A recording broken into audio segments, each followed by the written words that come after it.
नमस्कार दोस्तों, मेरा नाम है सुमित और आप सभी का स्वागत है हिस्टोरियन बाबा यूट्यूब चैनल पर। तो चलिए शुरू करते हैं।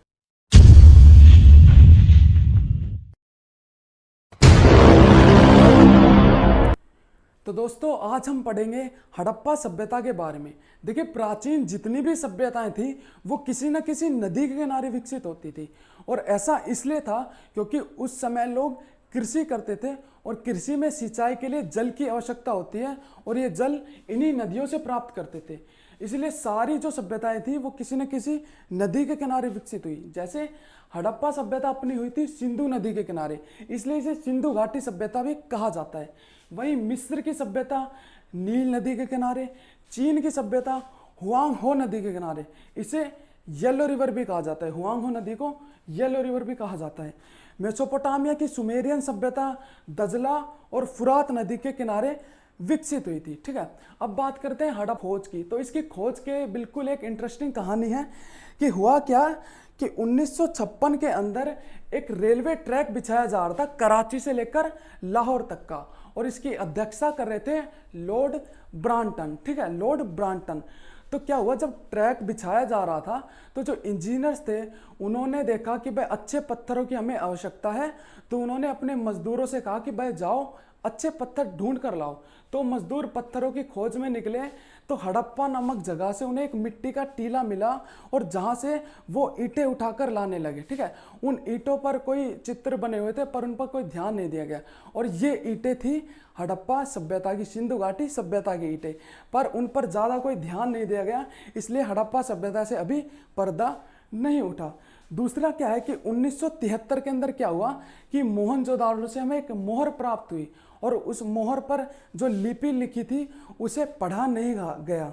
ठीक है, इसलिए फिर से कोई रिजल्ट नहीं आया। एट लास्ट 1921 के अंदर दयाराम साहनी ने हड़प्पा सभ्यता की एट लास्ट खोज की और इसके बाद पता चला कि हड़प्पा नामक सभ्यता भी थी इस दुनिया पर। ठीक है, अच्छा अब बात करते हैं भौगोलिक स्थिति की। हड़प्पा सभ्यता के सबसे अधिक स्थल पाकिस्तान और भारत के अंदर है, उसके बाद फिर अफगानिस्तान या बलूचिस्तान वगैरह में आते हैं, वहाँ पर बहुत कम ही स्थल है। और यहाँ पर हमें नदियाँ याद करना थोड़ा इंपॉर्टेंट हो जाता है क्योंकि इन्हीं नदियों के बेस पर फिर हम स्थल याद करते हैं। ठीक है, तो सबसे मेन है सिंधु नदी क्योंकि सिंधु घाटी सभ्यता इसी के नाम पर है। दूसरा आएगा झेलम, फिर चेनाब, फिर रावी, फिर व्यास और फिर एट लास्ट सतलज। ठीक है, नदियों के नाम तो इजीली याद हो जाते हैं बट इनका सीक्वेंस याद नहीं होता, और इन्हीं सीक्वेंस को याद करने के लिए एक ट्रिक है, थोड़ी फनी ज़रूर है बट आप 1 से 2 बार जब सुनेंगे तो इजीली याद हो जाएगा। ठीक है, और ट्रिक ये है कि आजकल लोग अपनी बाहरी सुंदरता पर काम करते हैं और इसी पर ट्रिक बेस है कि सबके सजे चेहरे बाहर से। ट्रिक क्या है? सबके सजे चेहरे बाहर से। यहाँ पर हमें सबके को छोड़ देना है। सजे में स से हो जाएगा तो सिंधु, झ से झेलम, च से चेनाब, र से रावी, ब से व्यास और स से सतलज। ठीक है, सिंधु, झेलम, चेनाब, रावी, व्यास और सतलज। ठीक है, इससे हम इजीली याद रख सकते हैं। इसके बाद स्थल की बात करें तो जो हड़प्पा है वो चेनाब और रावी नदी के बीच में स्थित है। यहाँ पर यह है हड़प्पा। और फिर आएगा मोहनजोदाड़ो जो कि सिंधु नदी के लेफ्ट में है, सिंधु नदी के लेफ्ट में है। फिर इसके बाद आ जाता है चहुंदड़ो जो सिंधु नदी के राइट में है। लोथल जो कि गुजरात में पड़ता है, रंगपुर, यहाँ पर है बनावली, फिर है कालीबंगा और वहाँ पर है बालाकोट। ठीक है, और अगर इससे भी ज़्यादा स्थल आपको याद करने तो आप इस मैप का स्क्रीनशॉट ले सकते हैं। ठीक है, अब क्वेश्चन क्या बनता है कि सबसे उत्तरी जो स्थल कौन सा है या सबसे पूर्वी स्थल कौन सा है, यहाँ से क्वेश्चन बनते हैं। तो सबसे जो उत्तर में स्थल है वो है मांडा जो कि जम्मू कश्मीर के अंदर है। सबसे दक्षिण का जो स्थल है हड़प्पा का वो है दैमाबाद जो कि महाराष्ट्र में है। सबसे पूर्वी स्थल है आलमगीरपुर जो कि मेरठ के अंदर है। और सबसे पश्चिम है सूत कांगेडोर जो कि बलूचिस्तान में पड़ता है। ठीक है, अब मुख्य स्थल, उनके खोजकर्ता और उनके जब खोज किस सन में हुई उसको देखते हैं। ठीक है, तो ये 10 स्थल हड़प्पा सभ्यता के सबसे प्रमुख हैं, इन्हीं में से क्वेश्चन आते हैं, इससे बाहर कुछ भी नहीं जाएगा, ठीक है। तो ये बिल्कुल मैंने सीक्वेंस में लिखा है, जैसे 1921 के अंदर हड़प्पा की खोज, 22 के अंदर मोहनजोदड़ो की, 31 के अंदर चहुंदरो की, ठीक है। इसी तरीके से पूरा सीक्वेंस में है, आपको ये सीक्वेंस याद करना है, क्योंकि आप हिस्टोरियन बाबा यूट्यूब चैनल पर हैं तो आपको याद करने की बिल्कुल ज़रूरत नहीं है। मैं आपको ट्रिक बताता हूँ, ठीक है। ट्रिक ये है कि हम चाहे कुछ करें, आप लोग रोज़ मेहनत करें, रोज़ मेहनती बने, ठीक है। यही ट्रिक है, बिल्कुल ईजी सा सेंटेंस है, हम चाहे कुछ करें, आप लोग रोज़ मेहनती बने, ठीक है। तो यहाँ पर ध्यान दीजिएगा, ह से हो जाएगा हड़प्पा, म से हो जाएगा मोहनजोदड़ो, च से हो जाएगा चहुंदड़ो, क से हो जाएगा कालीबंगा, दूसरे क से हो जाएगा कोटला निहांखा, आ से हो जाएगा आलमगीरपुर, ल से हो जाएगा लोथल, र से हो जाएगा रंगपुर, म से हो जाएगा मित्ताथल और ब से हो जाएगा अपना बनावली, ठीक है। तो ये बिल्कुल आपको सीक्वेंस अब याद हो चुका होगा, और जैसे ही सीक्वेंस याद हुआ, सन याद करना बड़ा ही आसान हो जाएगा। देखिए 1921 के अंदर हड़प्पा की खोज, 22 के अंदर मोहनजोदड़ो की, 31 के अंदर चहुंदड़ो की, 53 के अंदर कालीबंगा की, दूसरे 53 के अंदर कोटला निहांखा की, 58 के अंदर आलमगीरपुर की, 54 के अंदर लोथल की, 55 से 60 के अंदर रंगपुर की, 68 के अंदर मित्ताथल की और 73 के अंदर बनावली की, ठीक है। तो ये बिल्कुल आप याद कीजिएगा इन सन को।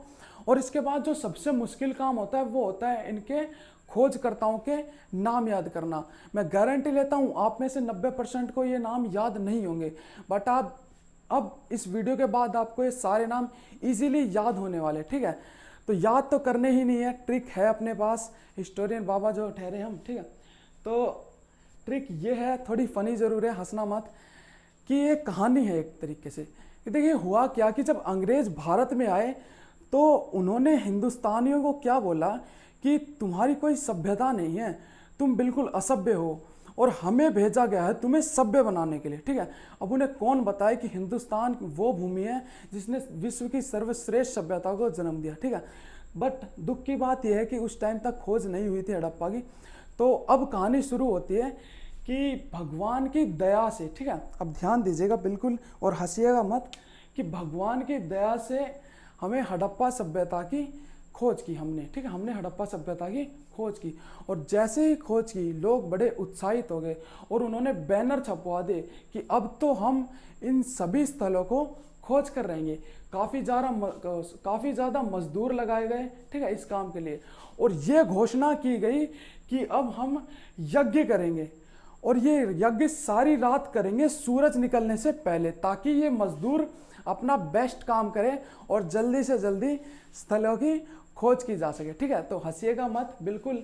और इसी तरीके से एक बार मैं आपको दोबारा बता देता हूं, देखिए दया से हो जाएगा दयाराम साहनी, बैनर से हो जाएगा बैनर्जी, मजदूर हो जाएगा मजूमदार, घोषणा से हो जाएगा घोष, यज्ञ से हो जाएगा यज्ञदत्त शर्मा, और सारी रात से SR राव, सूरज से सूरजभान और बेस्ट से RS बिष्ट।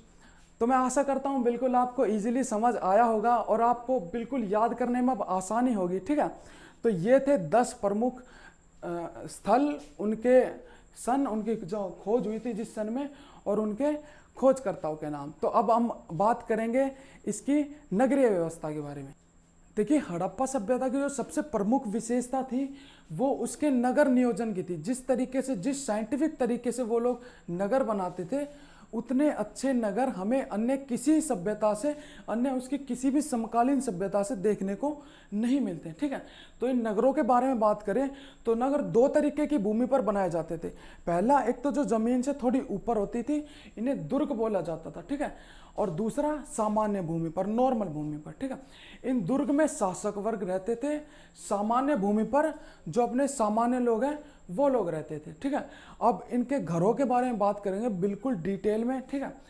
तो घरों की बात करें तो ये घर पक्की ईंटों के बने थे, अन्य किसी भी सभ्यता के घर कभी भी पक्की ईंटों के नहीं बने, ठीक है। जो भी इसके समकालीन की सभ्यता थी उनमें किसी में भी पक्की ईंटों के घर नहीं बने थे। साथ ही साथ जो फर्श होता था या जो छत होती थी वो भी हड़प्पा सभ्यता की नगरों की पक्की ईंटों की, उनके घरों की पक्की ईंटों के बने होती थी। इसके अलावा वे लोग गारे का इस्तेमाल करते थे ताकि जो नगर है वो ज़्यादा मजबूती से बने रहे, गारे से उसकी लिपाई करते थे। और रोशनदान होते थे घरों में। देखिए 5000 साल पहले की बात है, ठीक है, आज से लगभग 5000 साल। तो वो लोग घरों में रोशनदान छोड़ते थे जिससे कि हवा बिल्कुल आ जा सके, ठीक है, हवा के आने जाने के लिए रोशनदान छोड़े जाते थे। इसके अलावा आंगन होते, प्रत्येक घर में आंगन होता था जिसके चारों तरफ कमरे होते थे, ठीक है। और ये कमरे कौन कौन से थे, जैसे रसोई घर हुई, शौचालय हुआ, स्नान घर हुआ, ठीक है, इसी तरीके के सभी कमरे इस आंगन के चारों तरफ होते थे। इसके अलावा कुएं भी थे। देखिए कुएं लगभग हमें हर घर से मिले हैं और कुएं भी हड़प्पा सभ्यता की एक मुख्य विशेषता है कि घरों में उन्होंने कुएं बना रखे थे। इसके अलावा कहीं कहीं पर 2 से 3 मंजिल के मकान भी मिले हैं, लगभग 2 से 3 मंजिल, ठीक है। और ये बड़े बड़े इनमें कमरे होते थे और हो सकता है ये शासक वर्ग यहाँ पर रहते हो, ठीक है। और दूसरे और तीसरी मंजिल तक जाने के लिए लकड़ियों की सीढ़ियों का इस्तेमाल किया जाता था। इसके अलावा जो खिड़की और दरवाजे होते थे वो सड़क की तरफ ना खुल के उसके विपरीत तरफ खुलते थे, ठीक है, यानी कि सड़क की तरफ नहीं खुलते थे। ऐसा इसलिए किया जाता होगा ताकि सड़क पर भीड़ भाड़ इकट्ठा ना हो। तो अब देखते हैं अन्य जो बड़े बड़े भवन थे उनके बारे में। तो हड़प्पा सभ्यता की अन्य विशेषता ये थी, एक तो था कि इनमें विशाल स्नानागार प्राप्त हुआ है। हमें मोहनजोदड़ो से एक बड़ा ही विशाल स्नानागार प्राप्त हुआ है। ये लगभग 180 फीट लंबा है और 108 फीट चौड़ा है। इसमें भी जो जलाशय है वो 39 फीट तो लंबा है, 23 फीट चौड़ा है और 8 फीट गहरा है, ठीक है। और जो ये जलाशय था, जो ये स्नानागार था, ये पक्की ईंटों का बना था। जो तालाब था, जो जलाशय था, उसकी स्थल पक्की ईंटों से बनी थी, इसकी ज़मीन, ठीक है। और इसमें जैसे मान लीजिए जलाशय आप अपनी पिक में भी देख सकते हैं, ये जलाशय है स्नानागार, ये इसमें जलाशय, और यहाँ पर इसके दक्षिण की तरफ और उत्तर की तरफ इसमें प्रवेश करने के लिए सीढ़ियाँ बनी हुई थी ताकि इसमें इजीली प्रवेश किया जा सके। इसी के निकट एक कुआं था जहाँ से इसमें पानी भरा जाता था, इस जलाशय के अंदर पानी भरा जाता था। और इसके आसपास आप अपने पिक में देखिए, इसके आसपास कमरे बने हुए हैं, ठीक है। हो सकता है ये कमरे पुरोहितों के रहने के लिए हो, या फिर हो सकता है इनमें अपने लोग वस्त्र चेंज करते हो नहाने के बाद, ठीक है। इसके बाद इस जलाशय का जो गंदा पानी होता था उसे निकालने के लिए नालियों की बड़ी ही अच्छी व्यवस्था थी। नालियों के थ्रू ये पानी बाहर निकाला जाता था। अच्छा, इसके बाद हम बात करें जो यहाँ पर जो स्नान किया जाता था ये सार्वजनिक स्नान होता था और इतिहासकारों के अनुसार ये स्नान किसी धार्मिक अनुष्ठान की पूर्ति के लिए किया जाता था, ठीक है। इसके बाद हम बात करेंगे अन्नागार की। देखिए अन्नागार हमें हड़प्पा से प्राप्त हुए हैं, मोहनजोदड़ो से, लोथल से, कालीबंगा से, आदि आदि स्थानों से प्राप्त हुए। इनमें जो सबसे बड़ा अन्नागार प्राप्त हुआ वो हड़प्पा से प्राप्त हुआ है। इसकी लंबाई ये 169 फीट लंबा था और 135 फीट चौड़ा था, ठीक है। और देखिए अन्नागार शासक वर्ग इसलिए बनाता था ताकि मान लीजिए कभी आपदा आ जाए या कृषि ना हो, बाढ़ आ जाए या किसी कारणवश फसल नष्ट हो जाए, उससे बचने के लिए, भूखमरी से बचने के लिए अन्नागार बनाए जाते थे ताकि उसमें अनाज स्टोर किया जा सके, आगे की प्लानिंग की जा सके। इसके अलावा मोहनजोदड़ो से भी एक हमें अन्नागार प्राप्त हुआ है, वो लगभग 150 फुट तो लंबा है और 75 फुट चौड़ा है, ठीक है। आप बेशक इन डाटा को याद मत कीजिए, इतना ज़्यादा एग्जाम में नहीं पूछा जाता, फिर भी आप करना चाहे तो कर सकते हैं। इसके अलावा एक और हमें भवन प्राप्त हुआ है, वो लगभग उसे हम 20 स्तंभों वाला हॉल कहते हैं। ये वो लगभग 90 फुट लंबा है और 90 फुट ही चौड़ा है। इसमें हो सकता है शासक, कोई शासक वर्ग रहता हो या कोई शासक रहता हो या कोई कर्मचारी रहता हो या फिर कोई मीटिंग वहाँ पर बुलाई जाती हो शासक वर्ग की, ठीक है।